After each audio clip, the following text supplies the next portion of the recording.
नमस्कार, स्वागत है आप सभी का। आप देख रहे हैं न्यूज 18 इंडिया। मैं हूं आपके साथ ऋतिका सिंह। विधानसभा उपचुनाव के दंगल में दीदी ममता बनर्जी और मामा शिवराज सिंह चौहान का मंगल होता हुआ दिख रहा है। पश्चिम बंगाल विधानसभा उपचुनाव में ममता बनर्जी का जलवा बरकरार है, वहीं मध्य प्रदेश में शिवराज सिंह चौहान का दम नजर आ रहा है। लेकिन बड़ी खबर हिमाचल प्रदेश से सामने आ रही है, जहां सभी सीटों पर कांग्रेस ने जीत हासिल कर ली है। पश्चिम बंगाल में टीएमसी ने चारों सीटों पर जीत हासिल कर ली है। दिनहाटा, गोसाबा, खड़दहा और शांतिपुर विधानसभा सीट पर टीएमसी ने जीत हासिल की है। इसके साथ ही आपको बता दें कि बंगाल में कार्यकर्ता जीत का जश्न मनाते हुए भी दिखाई दे रहे हैं। असम में भी बीजेपी ने तीनों सीटों पर जीत हासिल की, जबकि बीजेपी की सहयोगी ने 2 सीटों पर जीत हासिल कर ली है। अगर लोकसभा उपचुनाव की बात की जाए तो मध्य प्रदेश के खंडवा में बीजेपी और हिमाचल प्रदेश के मंडी में कांग्रेस ने बाजी मारी है। वहीं दादर नगर हवेली में शिवसेना को जीत मिली है। ये 6 तस्वीरें आप जरा समझिए और देखिए किस तरीके से कार्यकर्ताओं में जश्न का माहौल बनता हुआ दिखाई दे रहा है। हालांकि 13 राज्यों की 29 विधानसभा सीटों में जो मुकाबला हुआ उसका रोचक परिणाम आना शुरू हो चुका है और ऐसे में पश्चिम बंगाल में टीएमसी जो कि सत्ताधारी दल है, उसने एक बार फिर से अपने जलवे को बरकरार रखा। सभी सीटों पर टीएमसी कब्जा करती हुई नजर आ रही है। इसके साथ ही आप देखिए असम में बीजेपी ने जीत हासिल की है और पश्चिम बंगाल गोसाबा की सीट की तस्वीर हम आपको दिखा रहे हैं। अब ये 2 तस्वीरें जरा आप देखिए किस तरीके से ममता बनर्जी का दम एक बार फिर से दिखाई दिया है उपचुनाव में। और मध्य प्रदेश में मामा शिवराज सिंह चौहान अपनी साख बचाते हुए नजर आ रहे हैं। एक बार फिर से बाजी मारते हुए शिवराज सिंह चौहान नजर आ रहे हैं। लेकिन दूसरी ही तरफ कांग्रेस ने भी कड़ी टक्कर इस बार के उपचुनाव में बीजेपी को दी।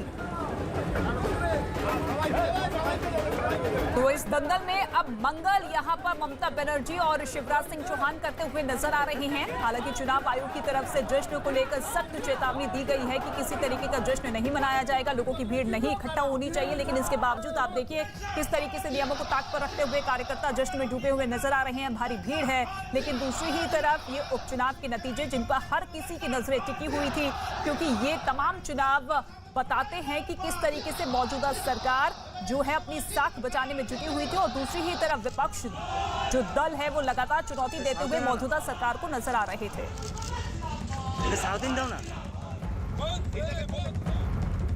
और मुख्यमंत्री ममता बनर्जी ने ट्वीट कर चारों सीटों पर जीतने वालों का आभार जताया है, शुभकामनाएं उनकी तरफ से दी गई है। उन्होंने ट्वीट किया है कि ये जीत आम लोगों की जीत है, क्योंकि इससे पता चलता है कि कैसे बंगाल हमेशा नफरत की राजनीति पर विकास और एकता को चुनता है। लोगों के आशीर्वाद से हम वादा करते हैं कि हम बंगाल को और ज्यादा ऊंचाइयों पर ले जाना जारी रखेंगे। ये ट्वीट ममता बनर्जी की तरफ से किया गया। ये जीत वाज एक्सपेक्टेड। हम अच्छा से चुनाव लड़े, अच्छा से जीते, यही हुआ। ये अच्छा है। बीजेपी ये हम आशा कर रहे थे और बीजेपी जितना पीछे जाएगा वो लोकतंत्र के लिए भला होगा। और बीजेपी नेता कैलाश विजयवर्गीय ने टीएमसी की इस जीत पर क्या कुछ कहा है, सुनिए जरा।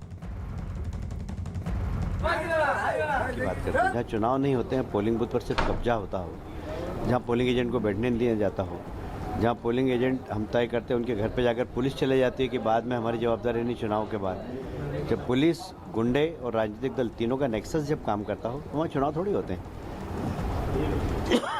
इसलिए उनकी 1 लाख की जीत हो, 2 लाख की जीत हो, चुनाव नहीं है वहाँ पोलिंग बूथ पर कब्जा है, वो सीट छीनते हैं।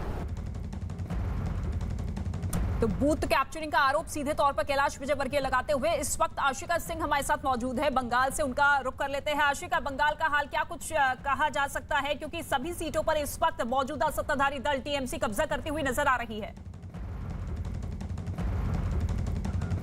एक तरफ बीजेपी आरोप लगा रही है बूथ कैप्चरिंग का, तो वहीं टीएमसी जश्न मना रही है इस बड़ी जीत का जो मार्जिन है वो देखने की बात है। 1,64,000 93,000 64,000 ये जीत के मार्जिन है 3 सीटों पर। इसके अलावा चौथी सीट भी टीएमसी के पाले में ही गई है। ऐसे में इस जीत का मतलब क्या निकलता है ये देखने की बात है। देखिए टीएमसी ये जो विधानसभा चुनाव रहा इसमें जीत के बाद खुद को प्रमुख विपक्षी दल के तौर पर पेश करती आ रही है। इसके साथ ही दूसरे राज्यों में भी पैर पसारने की कोशिश कर रही है। तो इस बीच ये जो जीत है ये एक तरह से कहा जा सकता है कि another feather in the cap. तो टीएमसी का ये जो कोशिश है, ये जो प्रयास है, उसमें उसको बल ज़रूर मिलता नजर आएगा। साथ ही साथ ये भी बताना इस समय ज़रूरी है कि 2 सीटें इन 4 में से जो हैं वो एक तो दिनहाटा और दूसरा जो शांतिपुर है वहाँ पर जीत बीजेपी के उम्मीदवारों की हुई थी। दोनों सांसद हैं जिनमें से एक निशीथ प्रामाणिक दिनहाटा से जीते थे, केंद्रीय मंत्री भी हैं। उन सीटों पर भी टीएमसी ने बड़े मार्जिन से जीत हासिल की है। खासतौर पर दिनहाटा की बात करें, जहाँ उम्मीद थी बीजेपी को जीत की, उस सीट पर दिनहाटा पर इतने बड़े मार्जिन से 1,64,000 के करीब के मार्जिन से टीएमसी के उदयन गुहा ने जीत दर्ज की है। साथ ही साथ खड़दा से करीब 1 लाख के मार्जिन से मंत्री है ममता सरकार में शोभन देव चट्टोपाध्याय, जिन्होंने भवानीपुर की सीट खाली की थी ममता बनर्जी के लिए। भवानीपुर जीते थे, सीट खाली की और उसके बाद खड़दा से लड़े और वहाँ भी जीत हासिल की। बंगाल की बात करें तो पूरी तरह से जो खेला होबे का नारा ममता ने दिया था वो कहीं ना कहीं सार्थक होता नजर आ रहा है। इसके अलावा दूसरे राज्यों में भी जो परिणाम आए हैं बहुत ज़्यादा संतोषजनक नहीं रहने वाले। हालांकि इसको लेकर के अभी चर्चा का दौर भी चलेगा, मंथन भी चलेगा और इसके आगे भाजपा की बात करें तो आगे चुनौती जो है वो त्रिपुरा में भी टीएमसी से मिलने वाली है। बिल्कुल आशिका, खेला होबे जो कि अब टीएमसी के पक्ष में जाता हुआ दिख रहा है और एक बार फिर से बीजेपी को तगड़ी हार का सामना करना पड़ा है। ठीक है, आपका रुख करेंगे, लेकिन हरियाणा की बात कर लेते हैं। हरियाणा के हिसार जिले की एलनाबाद विधानसभा सीट पर आईएनएलडी के अभय चौटाला ने जीत दर्ज की है। इस दौरान उनके समर्थकों ने वहां जमकर जश्न मनाया, लेकिन जश्न मनाने के बाद वहां के जो समर्थक थे उन्होंने कोरोना नियमों को ताक पर रखा। खुशी मनाने के चक्कर में कार्यकर्ताओं ने कोरोना नियमों की जमकर धज्जियां उड़ाई। ना 2 गज की दूरी का ख्याल रखा गया और ना ही लोगों ने मास्क पहनने की जहमत उठाई। ये तस्वीर आप देखिए, कार्यकर्ता किस तरीके से नियमों की अनदेखी करते हुए नजर आ रहे हैं।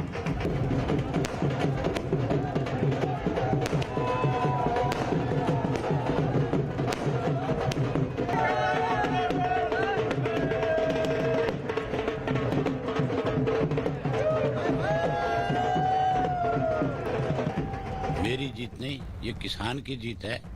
और मुख्यमंत्री में अगर नैतिकता है तो मुख्यमंत्री को तो इस्तीफा उसी दिन दे देना चाहिए था जिस दिन पैसे बांटने शुरू करे, जिस दिन सरकारी मशीनरी का दुरुपयोग होना शुरू हुआ था। बावजूद उसके लोगों ने इनकी तसल्ली बैठा दी। तो अभय चौटाला जो कि इस सीट से चौथी बार जीत दर्ज करते हुए नजर आ रहे हैं और सीधे तौर पर आरोप लगाते हुए कि किस तरीके से यहां पर कोशिश की गई थी कि किसी भी तरीके से वोट सही तरीके से ना पड़े, लेकिन इसके बावजूद जनता ने हम पर विश्वास किया। और दूसरी ही तरफ देखिए आईएनएलडी के कार्यकर्ता जो कि सड़कों पर उतरते हुए नजर आए, तमाम नियमों की अनदेखी करते हुए नजर आए, क्योंकि चुनाव आयोग की तरफ से यह साफ संकेत दे दिया गया था, सख्त लहजे में कहा गया था कि कोरोना अभी खत्म नहीं हुआ है और ऐसे में 2 गज की दूरी और मास्क लगाना बहुत जरूरी है। भीड़ को इकट्ठा नहीं होने देना है, लेकिन इसके बावजूद सड़कों पर इसी तरीके से भारी संख्या में कार्यकर्ता जुटे, पटाखे फोड़ते हुए नजर आए। लेकिन दूसरी ही तरफ में जश्न में डूबते हुए ये कार्यकर्ता, क्योंकि इन तमाम सीटों पर उपचुनाव हुआ था और ऐसे में आज जब रिजल्ट सामने आए तो इन सभी कार्यकर्ताओं की खुशी इसी तरीके से सामने आती हुई नजर आई।